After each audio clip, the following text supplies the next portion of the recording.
Welcome everybody to the first episode of Flacko Sporting. It's your boy Flacko. You already see what time it is, so I ain't gonna say too much about what we're doing here, but let me get right into it. You see the title of the video. Where else to start? Other than reviewing Manchester United versus Arsenal. First game of the season for both teams on the opening weekend. Honestly, how have Arsenal stolen those 3 points from us? How have they stolen those 3 points from us? You know, moving like the phone snatchers in the ends in central, like moving like the phone. How they stolen those 3 points from us? I don't know. But I do have a little bit of an idea, and we'll touch on that later. 1-0 to Arsenal, smash and grab. Honestly, they played so poorly, and then we get to, the way we've conceded the goal. Altay Bayinder, please, brother, please, like flimsy. It's flimsy. Bro, it's too flimsy. I see some people talking about, it's fouled. No, you've got to be stronger. You've got to be. You're Turkish, man.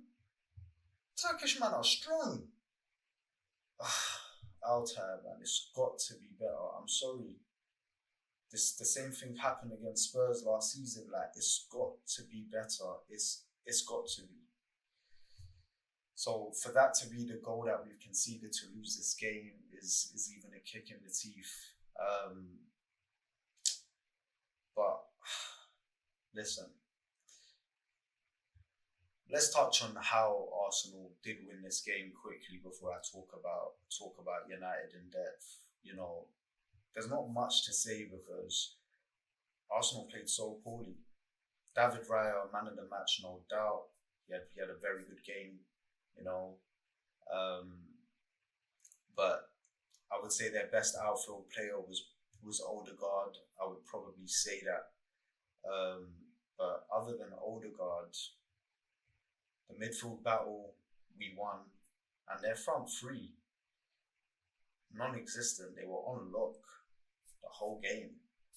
So very frustrating. But how Arsenal won that game is simply, in my opinion, due to their resilience, due to the fact that they've been one of the best teams in the country for a number of years now. And sometimes when you are the better team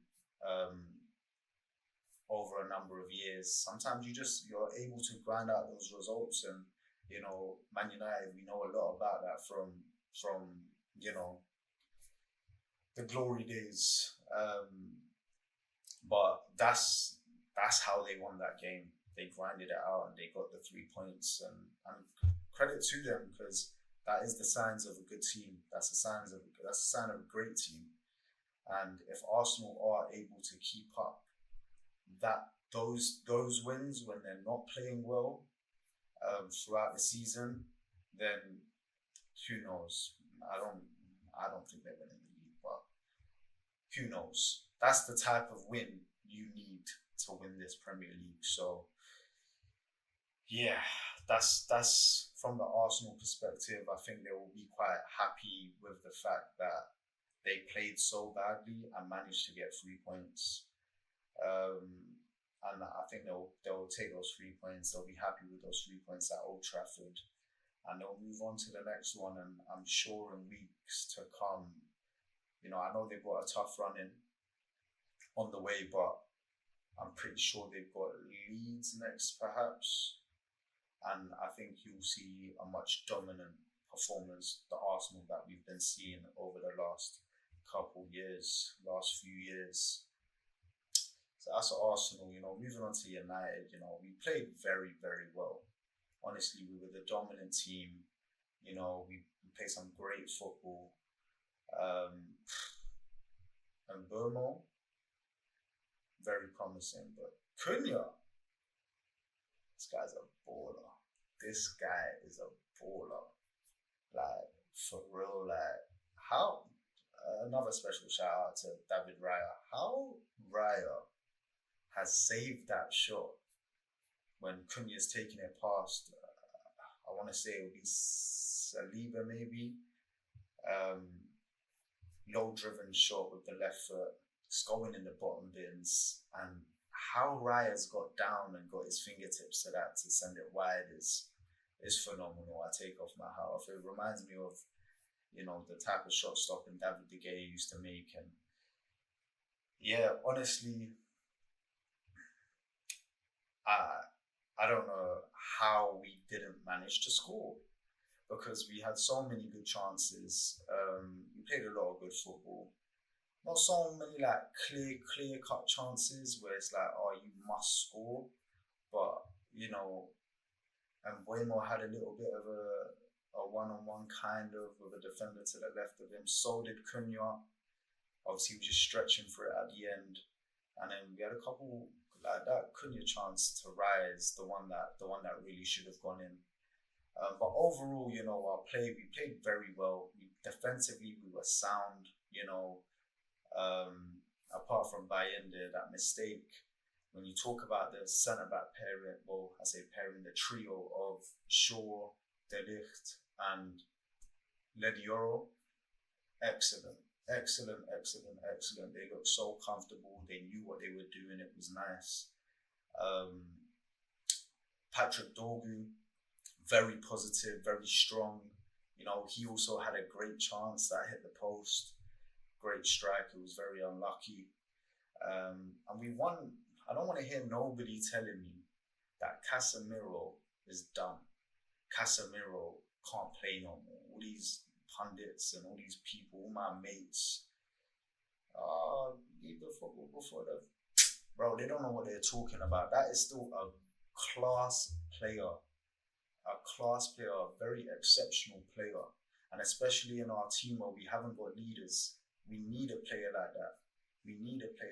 He's so good at breaking up play and starting attacks. You saw that when he retrieved the ball and then sprayed it out to Mbeumo. That's how you pronounce it. I heard him say it. Mbeumo, and he sprayed it out to him, and that got us on the counter. And Casemiro does that time and time again, but people don't really give him credit for it. But Casemiro had a very good game. Obviously, he's come off at maybe 60-something minutes, due to his legs, due to his age. You know what I'm saying? So, played very, very well. Mason Mount actually had a decent game. I wasn't very happy with the fact that he started in the cam. Mason Mount's just got a bit more. I think he's a very good player, and I think he's a great utility player as well, but he just got a bit more convincing to do for me to be starting. And we've got players like Ahmad on the bench, which I'll get into the team news in a moment. But I also think where Mason Mount is wearing this number, he just got that extra pressure, you know what I'm saying? And then, we get on to the striker.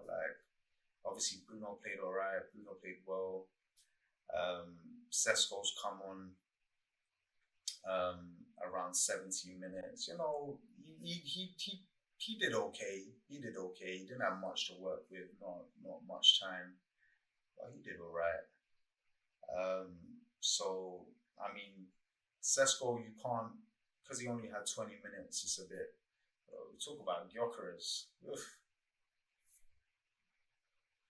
Stinky, very, very stinky, and smashed the whole game.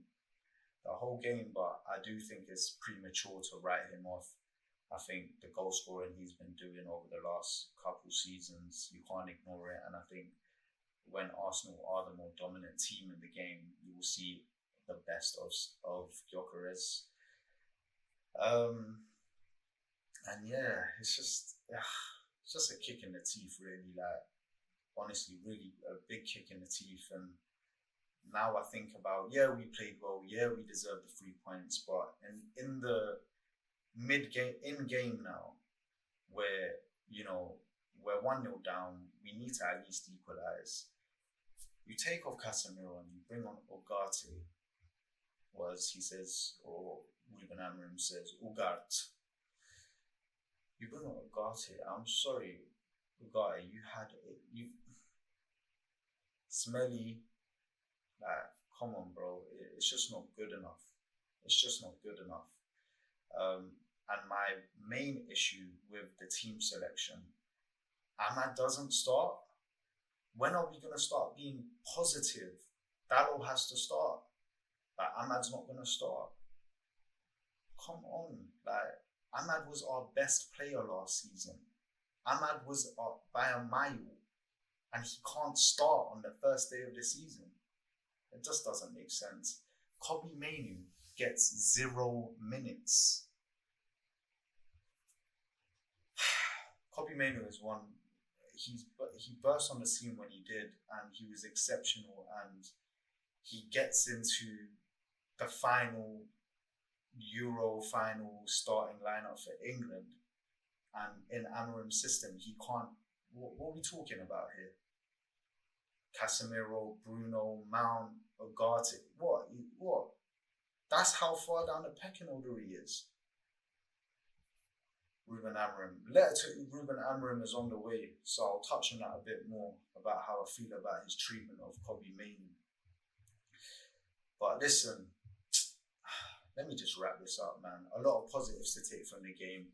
We did play very well, and that's why I said it's bittersweet, because we did play exceptionally. We did play very, very well. We deserved the W, and it was good to see Amorim's system. I'm actually seeing it work, relatively. It didn't work entirely because we didn't win. But I think it's definitely something to take on to the next game. And yeah, we'll see what happens. But before I actually wrap this up, especially Ruben Amorim in the press conference, he's defending Altay Bayinder. I hope behind closed doors you told him. I hope you shouted at that guy. Or not shouted at him, but I hope you told him that's pathetic. I'm not making no excuses for him behind closed doors. I don't mind you protecting him in the public. But behind closed doors, come on, man. I hope you told him what's up. Alright, listen. Next game, I better not see no goalkeeping mistakes. I don't want to see none. Please. I'm out, man. Like, comment, subscribe. Letter to Amorim on the way. Stay tuned.